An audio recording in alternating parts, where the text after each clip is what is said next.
Hello guys, welcome back to my channel education hub. Our today's topic is sonnet. ठीक है, जैसे कि आपके सामने स्क्रीन पे दिख रहा होगा, आपको एक स्ट्रक्चर बना हुआ है। ठीक है, इस स्ट्रक्चर के थ्रू कीवर्ड से हम आज सोनेट डिस्कस करेंगे। छोटा सा टॉपिक है, ज़्यादा बड़ा नहीं है। But before start my video, I want to request to all of you, if you still not subscribe my channel, please subscribe my channel, and if you like my video then please like it and share it and comment wells. ठीक है, let's start the video that is based on sonnet. अब sonnet हमें पता होना चाहिए। पहली बात तो सोनेट का मीनिंग क्या है। ठीक है, सोनेट द वर्ड, पहली बात तो हमें ये पता होना चाहिए कि जो सोनेट वर्ड है ये कहाँ से है। तो the word sonnet comes from the Italian word sonetto, SONETO, sonetto. इसका मीनिंग क्या होता है? तो अगर आपसे कोई पूछ ले the word sonetto comes from, तो कहाँ से आया? ये आया है इटालियन वर्ड। किस लैंग्वेज से आया? इटालियन लैंग्वेज से आया है। जो वर्ड है वो है सोनेटो। उसका मीनिंग क्या है? लिटिल साउंड और द लिटिल सॉन्ग, मतलब छोटा से लिटिल साउंड, छोटा सा एक आवाज़ या छोटा सा एक सॉन्ग। ठीक है, ये तो हो गया इसके वर्ड का मीनिंग। बट अगर इसकी कोई डेफिनेशन आपसे पूछ ली जाए तो इसकी डेफिनेशन क्या होती है? The sonnet is a short lyric of 14 lines having a fix metrical pattern and the definite rhyme scheme of its own. मतलब सोनेट क्या है? सोनेट एक छोटी सी कविता है 14 लाइनों की, जिसका अपना एक फिक्स मेट्रिकल पैटर्न होता है और अपना डेफिनेट राइम स्कीम होती है। ठीक है, तो the sonnet is a short lyric of 14 lines having a fix metrical pattern and the definite rhyme scheme of its own. अब दो लाइन और हैं, जैसे कि originally it was use only for the expression of the poet's feeling और love of love और friendship. क्या होता है, पहले पोइट जो थे वो सोनेट लिखते थे स्टार्टिंग में, तो वो किस वे पे बेस्ड होते थे? उनकी फीलिंग्स पे। और वो फीलिंग्स क्या थी? वो उनका एक्सप्रेस करती थी। उनकी जो पोएम है उनकी फीलिंग्स को एक्सप्रेस करती थी। वो फीलिंग्स क्या होती थी? लव और फ्रेंडशिप की। ठीक है, इन्हीं पे सोनेट बनते थे। But gradually it's scope was expanded and today it is employed for all the expression of all possible subjects between heaven and earth. मतलब अब क्या हुआ? अब इसके क्षेत्र में विस्तार हुआ धीरे धीरे। अब ऐसा है, हर चीज़ के ट्रेंड में न्यू चीज़ें आती हैं, पुरानी चीज़ें बदल बदल के नई चीज़ें आती हैं। ठीक है, तो इसी तरह से सोनेट के क्षेत्र में भी विस्तार हुआ धीरे धीरे। ग्रेजुअली का मीन्स ही धीरे धीरे होता है। ठीक है, और एक्सपेंडेड मीन्स किसी भी क्षेत्र का विस्तार होना। ठीक है, तो अब क्या हुआ? अब बिटवीन हेवन एंड अर्थ जितने भी ऑब्जेक्ट्स आपकी फीलिंग्स एग्जिट करती है, आप सभी पे सोनेट लिख सकते हैं। ठीक है, ये आपका पॉसिबल है। ठीक है, और Shakespeare, Milton and Wordsworth are the greatest master of this form of English literature in England. तो शेक्सपियर, मिल्टन और वर्ड्सवर्थ ये तीन आपके ग्रेटेस्ट मास्टर्स हैं इस फॉर्म के। किस फॉर्म के? सोनेट के, in English literature in England. England में इस सोनेट के जो फेमस ग्रेटेस्ट वो हैं राइटर हैं, वो ग्रेटेस्ट मास्टर हैं, वो है शेक्सपियर, मिल्टन एंड वर्ड्सवर्थ।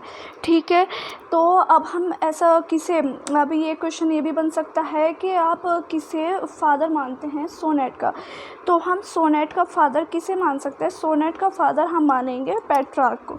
ठीक है, तो पेट्रार्क जो थे इटालियन पोइट थे, इटालियन राइटर थे, जिन्होंने सबसे पहले माना जाता है कि उन्होंने सोनेट लिखना स्टार्ट किया, इसीलिए उन्हें कंसिडर्ड किया जाता है as a father of sonnet. ठीक है, या as a father of Petrarchan sonnet भी आप बोल सकते हैं। ठीक है, तो अब हम याद करेंगे कि अब इसमें क्या क्या चीज़ डिवाइड है। ठीक है, सोनेट का मीनिंग हमने पढ़ लिया। सोनेट क्या है? एक छोटी सी कविता है 14 लाइनों की। ठीक है, जिसका अपना फिक्स मेट्रिकल पैटर्न होता है, डेफिनेट राइम स्कीम होती है। अब हम पढ़ते हैं इसके पार्ट्स के बारे में। There are 2 types of sonnet. Sonnets कितने पार्ट होते हैं? Sonnet is divided into 2 parts. 2 parts कौन से हैं? First is Petrarchan sonnet, second is Shakespearean sonnet. ठीक है, अगर कहीं पेट्रिकन सोनेट के 3 नेम्स हैं, आप याद रखना, पेट्रिकन सोनेट, इटालियन सोनेट और द मिल्टोनिक सोनेट। अगर आपको इसके 3 नेम मिल जाएंगे। अगर कहीं भी इटालियन सोनेट लिखा हुआ हो तो कंफ्यूज नहीं होना, मिल्टोनिक सोनेट लिखा हो तो भी कंफ्यूज नहीं होना। ये पेट्रिकन सोनेट के 3 नाम हैं, जो कि first is Petrarchan sonnet, second is Italian sonnet, third is Miltonic sonnet. Other part आता है आपका शेक्सपियरियन सोनेट। जो इसका शेक्सपियरियन सोनेट, तो इसका फर्स्ट नेम है द इंग्लिश सोनेट। ठीक है, शेक्सपियर ने इसको इतना अच्छे से यूज़ किया इस टर्म को कि इसका नाम ही शेक्सपियर के नाम पे पड़ गया। तो क्या नाम पड़ा? Second name is Shakespearean sonnet. ठीक है, तो Petrarchan sonnet it is also divided into 2 parts. जो पेट्रिगन सोनेट है ये भी आपका 2 पार्ट्स में डिवाइड है।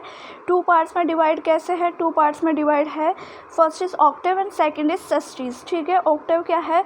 The octave of 8 lines and the sestet of 6 line. Octave में 8 लाइन्स होती हैं, सेस्टीज में आपकी 6 लाइन होती हैं। ठीक है, the first 8 line from the Octave with the rhyming scheme ABBA। Rhyming scheme लिखी हुई है आपकी, देखिए ऑक्टेव की राइमिंग स्कीम होती है ABBA। फिर इनके बीच में एक पोएटिक टर्न आता है और उसके बाद में सेस्टीज आता है। सेस्टीज की राइमिंग स्कीम क्या है? CDE।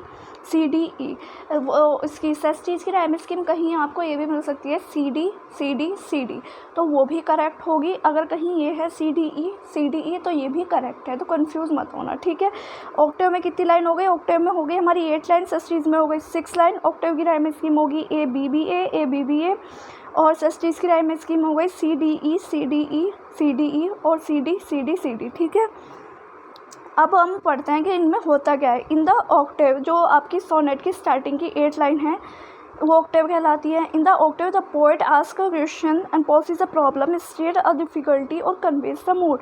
अब इसमें क्या होता है? ऑक्टेव में पोएट आप एक क्वेश्चन पूछता है, ठीक है, प्रॉब्लम उत्पन्न करता है, डिफ़िकल्टी रखता है और अपना मूड जो है वो कन्वे करता है, उसका मूड कैसा है। ठीक है, द लास्ट लाइन आपकी जो सेस्टीज की लाइन है जो कि राइम स्कीम लिए हुए हैं CD, तो इनमें क्या करता है? The poet in the sestet answer the question, resolve the problem और कंक्लूड द मूड। इसमें पोएट क्या करता है? आपका राइटर जो उसने ऑक्टेव में स्टार्टिंग में क्वेश्चन रखे थे उन सब के आंसर देता है, जो प्रॉब्लम रखी थी उनका सॉल्यूशन देता है, और दूसरी बात जो उसने मूड अपना कन्वे किया था उसका कंक्लूजन करता है, उसको कंक्लूड करता है।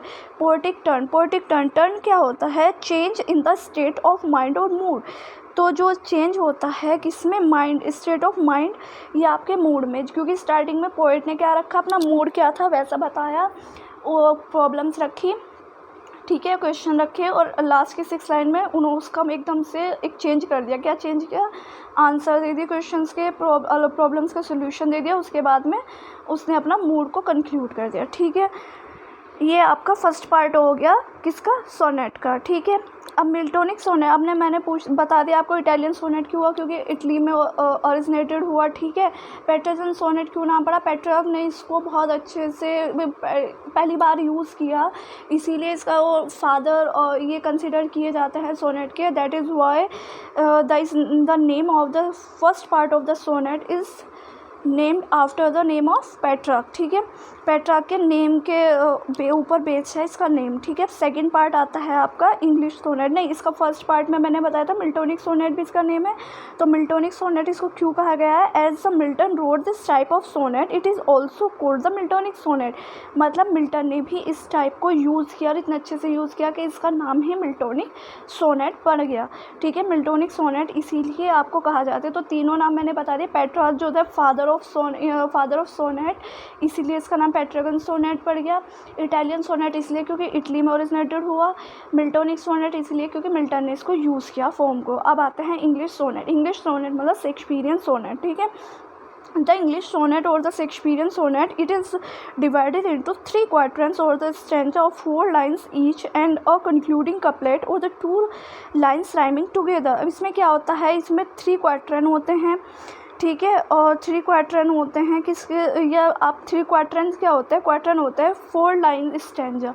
क्वाट्रेन क्या हो गए आपके? 4 लाइन ऑफ पोएट्री ना स्टैंजा, मतलब कि 4 लाइनों की कविता। ठीक है, और कपलेट क्या होते हैं आपके? कपलेट होते हैं 2 लाइन ऑफ पोएट्री ना स्टैंजा, मतलब 4 लाइन्स की स्टैंजा की पोएट्री हुई तो आपकी वो क्या कहलाती है? वो कहलाती है आपके क्वाट्रेन। और 2 लाइन्स की है तो वो क्या कहलाती है? वो कहलाती है आपकी कपलेट। ठीक है, तो इसमें क्वाट्रेन की राइम स्कीम क्या है? A B A B, first की, सेकंड की है CD, थर्ड की है EF, और जो पोएटिक टर्न आता है इसी बीच में, उसके बाद में राइम स्कीम क्या हो जाती है? राइमिंग कपलेट की G। ठीक है, तो ये आपके पेंटागन सोनेट और द इंग्लिश और या शेक्सपियरियन सोनेट को हमने समझ लिया कि इनका मीनिंग क्या है, राइम स्कीम क्या है, कितनी लाइन होती हैं, कितने क्वार्टरन होते हैं, उनका मीनिंग क्या है, सभी हमारा हो गया। ठीक है, अब हमें ये भी पता होना चाहिए, देखो सोनेट किस चीज़ पे लिखे जाते हैं। सोनेट लिखे जाते हैं आयम्बिक पेंटामीटर पे। तो शेक्सपियर के आप जितने भी प्लेस वगैरह देखेंगे वो ज़्यादातर ही बेस्ड आयम्बिक पेंटामीटर में लिखे गए हैं सोनेट्स। ठीक है, वो सोनेट इसके सारे आयम्बिक पेंटामीटर पे लिखे गए हैं। मोस्टली यूज़ होता है इसका आयम्बिक पेंटामीटर, और जिसकी डेफिनेशन मैं अपनी पिछली 2 वीडियोज़ में बता चुकी हूँ, तो आपको उनमें देख लेना, आपको मिल जाएगा। ठीक है, अब हम पढ़ रहे हैं राइम स्कीम। अब हमें पता चलना चाहिए कि राइम स्कीम निकाली कैसे जाती है, बनती कैसे। ठीक है, अब देखिए कि एक राइम स्कीम मैंने बेस्ड की है पेंटागन सोनेट पे। देखिए जो 14 स्मॉल बर्डेड बेरीज और द हैम, चलिए हमारे लास्ट की लाइन से मतलब है हैम। पहले हम ए लिखते हैं, ए। ठीक है, और फिर है गोल्ड। क्या हैम गोल्ड से मैच हो रहा है? क्योंकि राइम स्कीम हमेशा जो भी कोई भी लाइन होगी उसकी जो लास्ट का वर्ड होगा उस पर बेस्ड होती है, उससे बनती है राइम स्कीम। ठीक है, तो हैम, गोल्ड और हैम कभी मिल रहे दोनों में मैच है, नहीं है। तो पहला ए हो गया, सेकंड बी हो गया, सेकंड को हम नाम रख देते हैं बी। गोल्ड रोल्ड से मैच कर रहा है तो इसीलिए हम इसको भी बी कर देते हैं। ठीक है, तो अब क्या हो गया, ए बी बी। ठीक है, अब है दैम, हैम और दैम ये सिमिलर सा साउंड कर रहा है, इसलिए हम इसको, ए है ना ये फर्स्ट हमारा, तो इसको भी हम ए नाम दे देते हैं। ठीक है, अब फर्स्ट क्या बन गई हमारी, ए बी बी ए। ठीक है, फिर है जैम, तो जैम हैम दैम ये मैच कर रही है तो इसको भी हम ए नाम दे देते हैं। ठीक है, four told old rolled gold, B वाले पार्ट से मैच कर रहे हैं दोनों, तो इनका भी नाम बी बी रख देते हैं। अब है स्टीम, अब है हैम दैम जैम स्टेम। अब ये क्या है, स्टेम भी ए वाले पार्ट से मैच कर रहा है, इसलिए इसको भी ए नाम दे देता है। मतलब जैसे कि हमने फर्स्ट में हैम को ए नाम दिया, फिर हम देखते हैं गोल्ड, गोल्ड नहीं सिमिलर हो रहा तो गोल्ड को बी नाम दे देंगे। फिर आया रोल्ड, तो गोल्ड से मैच हो रहा है इसलिए इसको भी बी कर देंगे। अब दैम हैम से मैच हो रहा है तो ए था उसका नाम, तो इसको भी ए पार्ट कर देंगे। ठीक है, अब है ब्रोड, अब ये ना तो गोल्ड रोल्ड फोरबोर्ड ये ओल्ड इनसे नहीं मैच हो रहा, हैम दैम जैम स्टेम इनसे नहीं मैच हो रहा, इसलिए हम इसको सी नाम दे देंगे। ठीक है, अब वोर, ये भी किसी से भी मैच नहीं हो रहा ऊपर के पार्ट से। ठीक है, तो इसको हम डी नाम दे देंगे। ठीक है, फिर है बॉट थॉट ये मैच हो रहा है तो इसको भी हम सी नाम दे देंगे। वॉर कोर मैच हो रहा है इसलिए डी, इसको भी डी नाम दे देंगे। वॉट ये इन तीनों से मैच हो रहा है सी पार्ट से, इसको सी नाम दे देंगे। और एवर मोर ये इनसे मैच हो रहा है किससे, डी पार्ट से, इसलिए इसको डी पार्ट दे देंगे। इस तरह से राइम स्कीम निकलती है आपकी पोएम्स में। ठीक है, ये आपको समझना जरूरी, ये बहुत इजी है, इसमें कोई भी हार्ड चीज़ नहीं है। ठीक है, अब हम सेकंड पार्ट ले लेते हैं पोएम, एक और पोएम ले लेते हैं शेक्सपियरियन सोनेट पे बेस्ड, सिंस ब्रास नोर स्टोन नोर अर्थ नोर बाउंड एज सी। अब इसमें क्या करेंगे, सी, अब इसमें ए नाम दे देते हैं, पावर सी से मैच नहीं कर रहा इसको बी पार्ट दे देते हैं।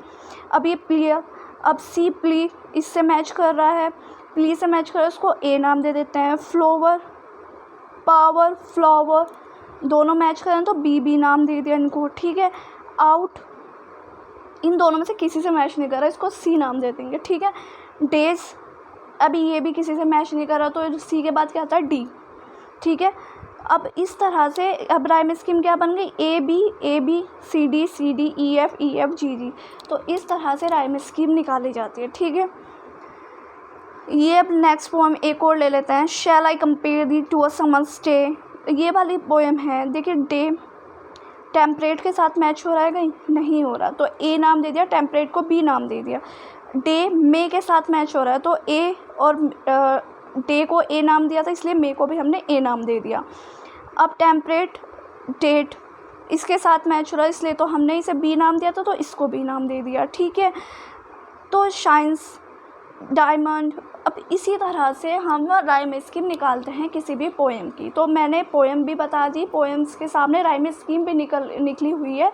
अगर कोई कन्फ्यूज़न हो तो आप इसमें से जाके देख सकते हैं। और फिर भी कोई कन्फ्यूज़न हो तो आप मुझे कमेंट बॉक्स में सेंड कर सकते हैं. I will give you the sure और the correct answer of your question. And if you found my video useful, then please share it and don't forget to subscribe my channel and like my video. I hope आपको समझ में आया होगा. अगर फिर भी कोई चीज़ है, कोई क्वेरी है, तो आप मुझे कमेंट बॉक्स में सेंड कर सकते हैं. मैं आपको आपके क्वेश्चन के आंसर दे दूँगी. ठीक है. At last, thank you very much. Listen to me very carefully. Bye bye. Take care.